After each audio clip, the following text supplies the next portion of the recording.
Students कई बार board के questions में ये क्वेश्चन पूछा गया है बोर्ड में that what is working of multiplier, और इसके एक्सप्लेनेशन में हमें एक टेबल बना के समझाना पड़ता है। तो टेबल बनाने से पहले अगर ये थ्योरेटिकल कॉन्सेप्ट हमें पता हो तो हम आसानी से इस टेबल को समझ सकते हैं, इसे बना सकते हैं और इसकी थ्योरी भी हम मेंशन कर सकते हैं। तो आइए आज का हमारा टॉपिक समझते हैं, वर्किंग ऑफ मल्टीप्लायर। अब वर्किंग ऑफ मल्टीप्लायर में हमारे को पता होना चाहिए एमपीसी। हम एज्यूम करते हैं कि हमारी एमपीसी है 0.90, यानी जो भी हम इनकम है हमारी उसका हम 90% के करीब अपना कंजम्पशन में लगाते हैं। तो यहाँ पे हम इन्वेस्टमेंट मान लेते हैं 100 को। सबसे पहले हम लेते हैं चेंज इन इन्वेस्टमेंट 100, यानी हमारे द्वारा लगाई गई जो इन्वेस्टमेंट है वो 100 रुपीज़ की है। अब हमने पढ़ा था कि किसी का एक्सपेंडिचर किसी की इनकम बन जाती है, तो चेंज नया इनकम हो गया है किसी की 100 की, और जो इनकम है उसमें मार्जिनल प्रोपेंसिटी टू कंज्यूम क्या है 90, यानी जब किसी के पास 100 रुपये आएंगे तो वो उसमें से 90 रुपये को क्या करेगा, कंज्यूम। ये उसका नया कंजम्पशन एक्सपेंडिचर हो गया है चेंज, और बाकी 10 रुपये वो क्या करेगा, सेव। अब किसी का कंजम्पशन दूसरे की क्या बन जाएगी, इनकम। अब इस 90 रुपीज़ में से वो 90% को क्या करेगा, कंज्यूम, और बाकी 10% को क्या कर देगा, सेव।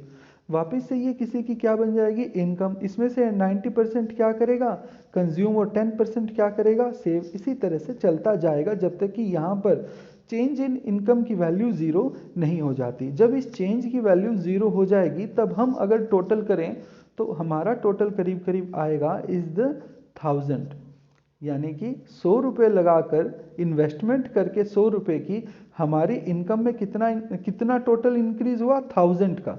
ठीक है।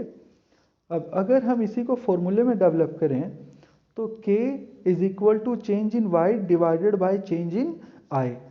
चेंज इन Y कितना है मेरा, नया इनकम कितनी बनी मेरी, 1000 रुपीज़। इन्वेस्टमेंट कितना था, 100 रुपीज़। अब ये मेरा कितने टाइम्स है, 10 टाइम्स है, और ये मेरा क्या है, K, यानी कि मेरा इन्वेस्टमेंट मल्टीप्लायर, मेरी जो इनकम है वो इन्वेस्टमेंट के कितने गुना हो गई, यही मेरा आंसर है।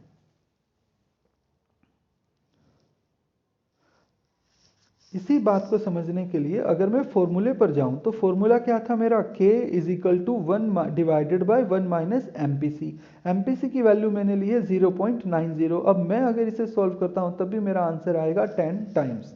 ठीक है। ये जब बोर्ड में क्वेश्चन पूछा जाता है तो हमें इसकी वर्किंग भी बनानी पड़ती है, और ये एक सिंपल सा फॉर्मूला भी हमें लिखना पड़ता है विद एक्सप्लेनेशन, और हमें ये याद होना चाहिए क्योंकि ये हाइपोथेटिकल है।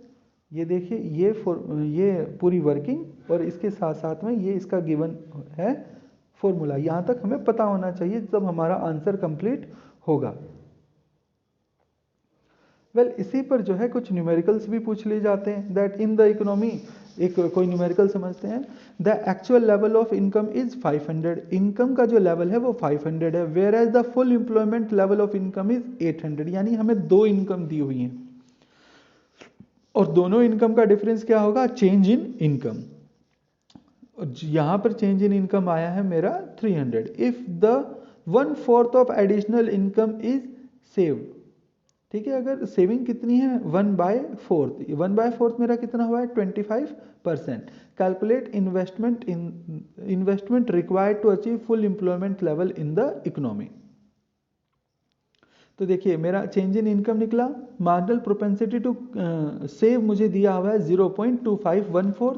अब के का क्या फॉर्मूला है एमपीएस के द्वारा, K is equal to 1 divided by MPS, और एमपीएस मेरा कितना है 0.25 इंटू अगर मैं कर देता हूँ 100 तो आंसर आता है 4, यानी कि मेरा मल्टीप्लायर कितना है 4 टाइम्स, और मल्टीप्लायर का फॉर्मूला है change in Y divided by change in I. अब फुल एम्प्लॉयमेंट लेवल पर मुझे चेंज इन इन्वेस्टमेंट पूछा है। फुल एम्प्लॉयमेंट लेवल पर मेरी इनकम कितनी है, मेरी इनकम है फुल एम्प्लॉयमेंट लेवल पर मेरा चेंज इन इनकम है 300। ठीक है, 500 थी फिर 800 हुआ, तो चेंज इन इनकम है मेरा यहाँ पे 300, चेंज के है मेरा 4 टाइम्स, और चेंज इन इन्वेस्टमेंट मुझसे पूछा है, तो सिंपली मैं आंसर निकाल सकता हूँ चेंज इन इन्वेस्टमेंट इज 75, यानी कि 300 रुपये की इनकम इंक्रीज करने के लिए मुझे जो है इन्वेस्टमेंट करनी पड़ेगी कितने रुपए की, 75 रुपीज़ की। यही मेरा क्वेश्चन था। एक और क्वेश्चन समझते हैं। That in the economy the actual level of income is 12,000। Actual जो इनकम है वो 12,000 है। The ratio of MPC and MPS is 3:1। Calculate change in investment needed to reach a new equilibrium level in the economy of 20,000 crore.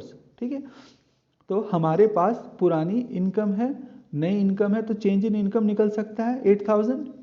ठीक है, MPC और MPS का क्या ratio है, 3:1। ये 3:1, और यानी कि एमपीसी कितना होगा 3:4 और एमपीएस कितना होगा 1:4।